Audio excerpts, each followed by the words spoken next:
So today's a very important day that progressives have been waiting for. It's the fast food worker strike. Now, this isn't a localized strike. This isn't a small strike. This is a big strike. In fact, it's over 100 cities that are participating in it. And the last time one similar to this happened, I think it was about 150 cities. So the demand that they're making is only the single most rational demand in human history. It's to make the minimum wage a living wage. Now, they're asking for $15 an hour, and I don't know whether they're doing this on purpose or not, but I actually think this is a fantastic strategy.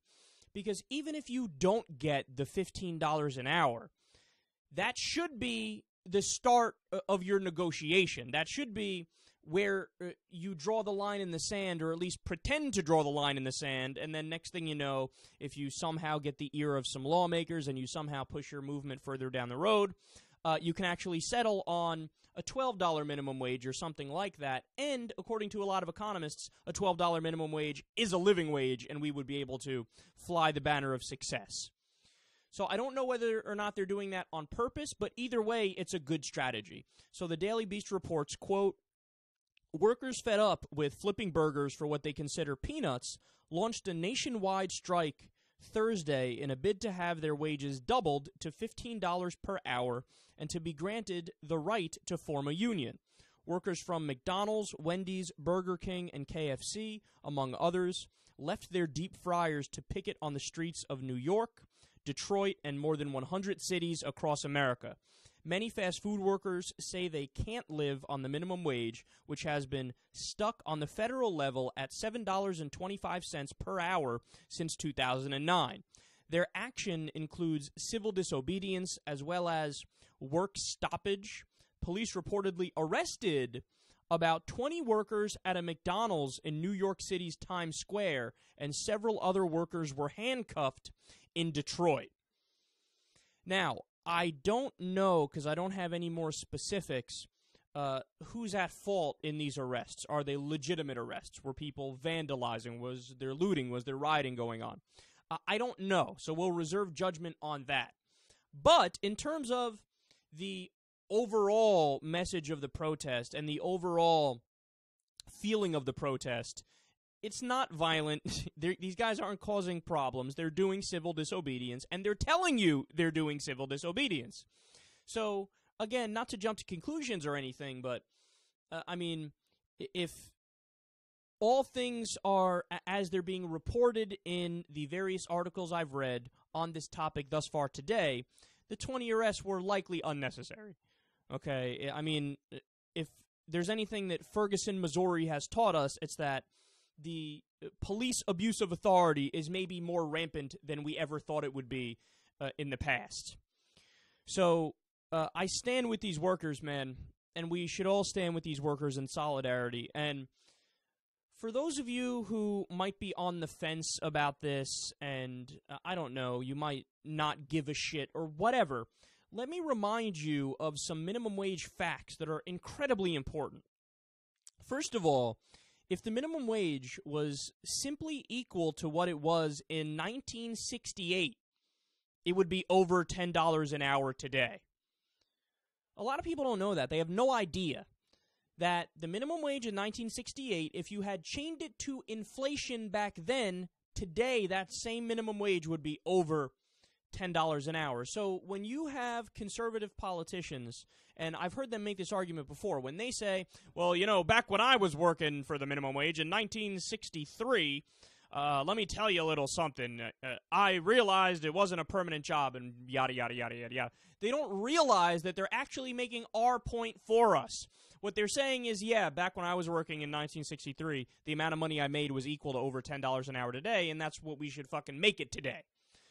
So that's point number one. Point number two, if the minimum wage was chained to worker productivity, it would be, at a minimum, $18.30 an hour.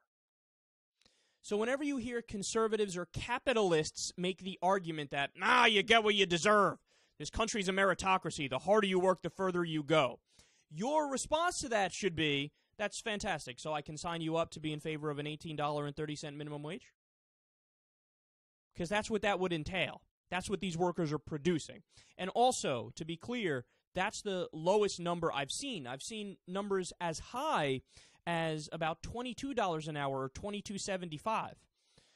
So if you chained it to productivity, the minimum wage would be much higher. Furthermore, 80% of Americans support raising the minimum wage, including most Republicans. How's that for an interesting fact? Also, a $10.10 minimum wage, which is really nothing in terms of how high you raise it. That's still under a living wage. But even if you were to do that, that would boost GDP by $22.1 billion, and it would support the creation of 85,000 new jobs, because you end up giving more money to people who need more money, and then they immediately spend more money in the economy, and then more jobs pop up as a result of that. And it would also lift 4.6 million people out of poverty. Again, I'm just talking about if you raise it to $10.10 an hour, not even if you make it a living wage, which to me is really where you have to be at $12 an hour. And then the final two facts here, which are incredibly important. If you raise the minimum wage, government actually shrinks.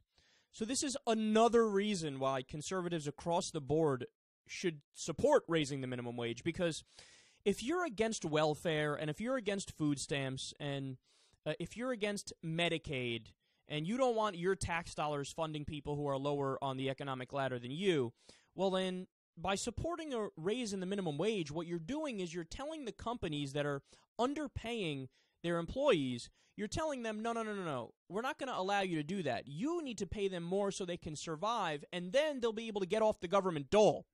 They won't need money from taxpayers because your ass will be paying them more, as you should. So if you really support smaller government, you should be in favor of raising the minimum wage.